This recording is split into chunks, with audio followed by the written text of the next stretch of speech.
Assalamualaikum warahmatullahi wabarakatuh.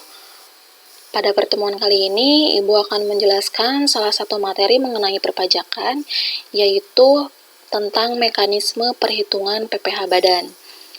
Nah, materi ini harus kita pahami sebelum nanti kita akan belajar bagaimana cara perhitungan PPh badan.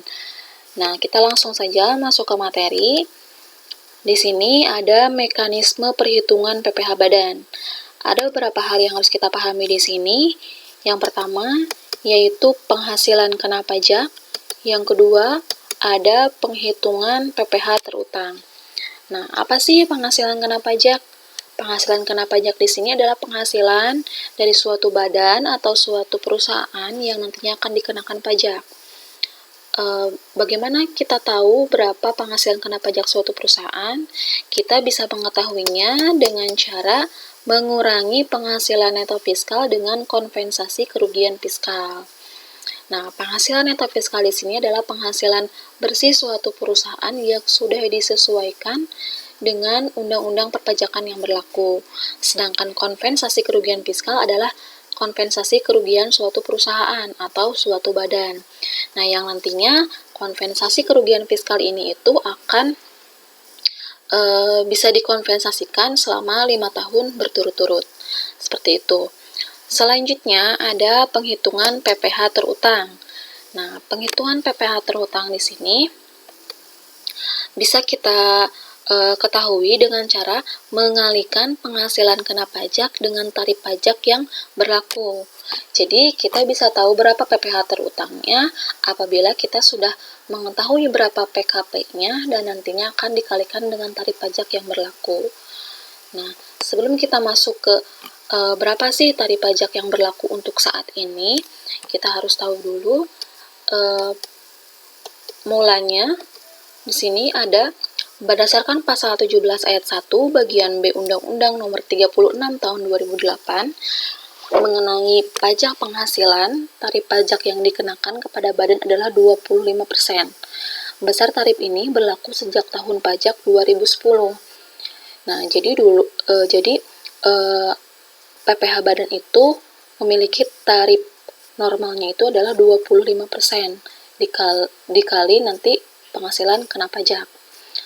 Nah, tetapi di sini pemerintah juga memberikan keringanan, yaitu memberikan tarif lebih rendah dikenakan kepada wajib pajak badan dalam negeri dengan ketentuan sebagai berikut. Yang pertama, perusahaan itu harus berbentuk perseroan terbuka. Yang kedua, memiliki sedikitnya 40% jumlah keseluruhan saham yang disetor dan diperdagangkan di Bursa Efek Indonesia. Jadi harus terdaftar di BEI ya. Yang ketiga, tarif yang dikenakan sebesar 5% lebih rendah daripada tarif normal. Jadi, apabila ada perusahaan atau badan yang 40% sahamnya itu sudah disetor atau didagangkan di BEI, itu akan memperoleh pengurangan tarif sebesar 5%. Jadi yang awalnya tarif normalnya itu kan tadi ini 25%, maka untuk perusahaan tersebut ini hanya dikenakan tarif 20%. Seperti itu. Nah, ini berlaku sejak tahun pajak 2010. Nah, bagaimana untuk tahun sekarang? Tahun 2021 sekarang, apakah tarifnya masih sama atau tidak? Kita lihat di sini. Nah, ternyata ada peraturan pemerintah atau PP nomor 30 tahun 2020 tentang penurunan tarif pajak penghasilan bagi wajib pajak dalam negeri yang berbentuk perseroan terbatas. Nah, jadi pada tahun kemarin itu peraturan pemerintah ada yang terbaru yaitu tentang penurunan tarif pajak ya. Nah, kita lihat di sini apa dasar pemerintah menurunkan tarif pajak. Di sini ada pasal 5 ayat 3 Undang-Undang Nomor 2/2020 tentang penetapan peraturan pemerintah pengganti undang-undang atau Perpu Nomor 1/2020 tentang kebijakan keuangan negara dan stabilitas sistem keuangan untuk penanganan pandemi COVID-19 dan atau dalam rangka menghadapi ancaman yang membahayakan perekonomian nasional dan atau stabilitas sistem keuangan menjadi undang-undang. Nah, jadi inilah dasar mengapa pemerintah mengeluarkan peraturan tentang menurunkan tarif pajak penghasilan bagi wajib pajak dalam negeri yang berbentuk PT ya. Nah, jadi berapa untuk tarif pajak tahun sekarang? Sini, tarif pajak yang berlaku untuk saat ini adalah 22%. Ya, jadi tarif PPh badan turun secara bertahap, yaitu 22% berlaku pada 2020 tahun kemarin, mulai tahun kemarin ya, sampai tahun sekarang, tahun 2021. Yaitu tarifnya 22% yang semula 25%. Nah, nanti pada tahun 2022 tarifnya juga akan menurun menjadi 20%. Yang awalnya 22% menjadi 20%. Seperti itu.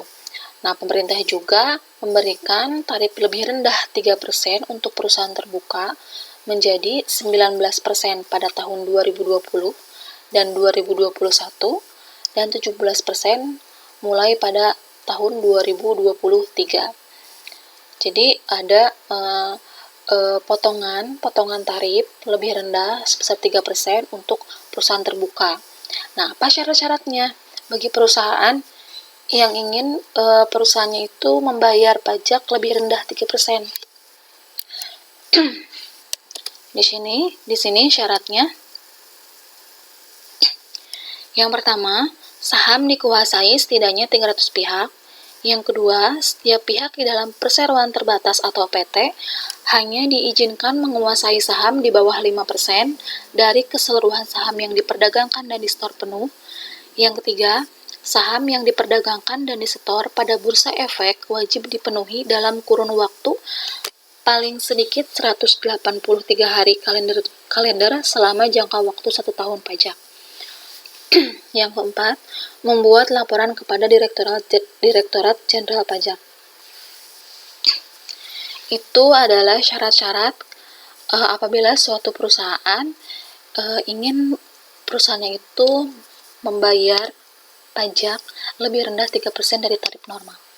Seperti itu. Selanjutnya, selain dari mekanisme-mekanisme di atas, hal yang harus kita pahami juga di sini ada peredaran bruto ya. Apa itu peredaran bruto? Peredaran bruto adalah seluruh penghasilan yang diterima baik orang pribadi maupun badan. Ya, jadi ada di sini ada suatu perusahaan misalnya ya yang memilih untuk tidak melakukan pembukuan, maka penghasilan kena pajaknya itu akan dihitung berdasarkan norma penghitungan penghasilan neto atau NPPN yang berlaku. Tetapi sebaliknya, apabila suatu perusahaan memilih untuk melakukan pembukuannya dengan baik, maka untuk PKP-nya itu akan dihitung dari pembukuannya itu sendiri. Ya, jadi untuk misalnya ada perusahaan yang tidak melakukan pembukuan dengan baik, maka harus memperhatikan norma penghitungan penghasilan neto atau NPPN yang berlaku. Ini bisa dilihat pada pasal 14 Undang-Undang Nomor 36 Tahun 2008 tentang PPh. Jadi sebaliknya tadi, kalau misalnya perusahaan atau badan sudah terbiasa melakukan pembukuan dengan baik, maka PKP-nya atau penghasilan kena pajaknya bisa dihitung dari pembukuan tersebut. Selanjutnya di sini norma penghitungan penghasilan neto atau NPPN ini bisa dibagi dalam dua jenis.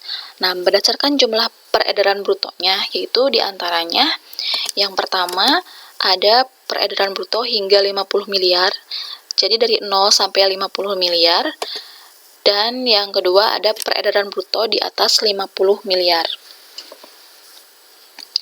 Kita bahas yang pertama, yaitu peredaran bruto hingga 50 miliar.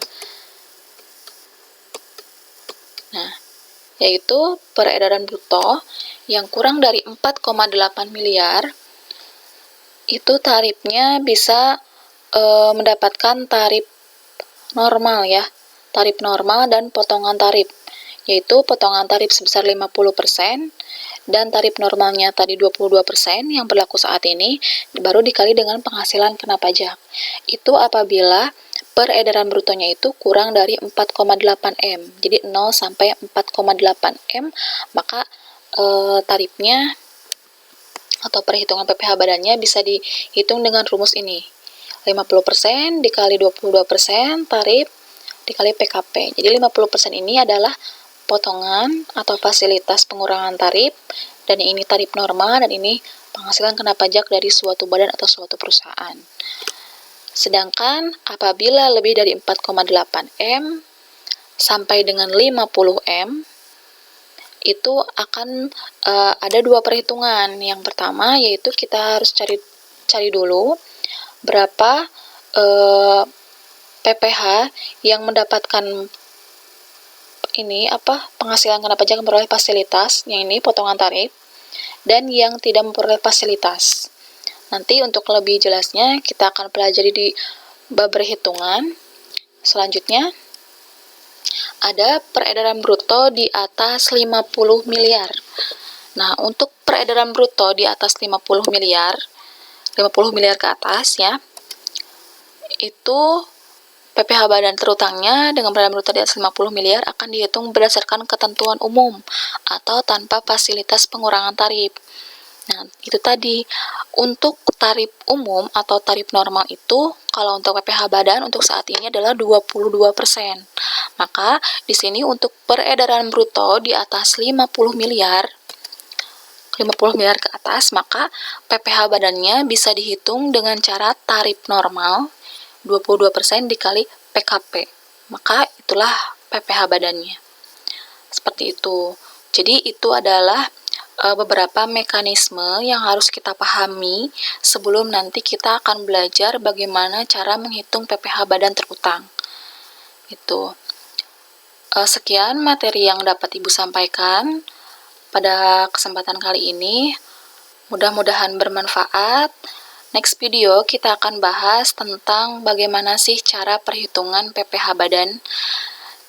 Terima kasih atas perhatiannya. Wassalamualaikum warahmatullahi wabarakatuh.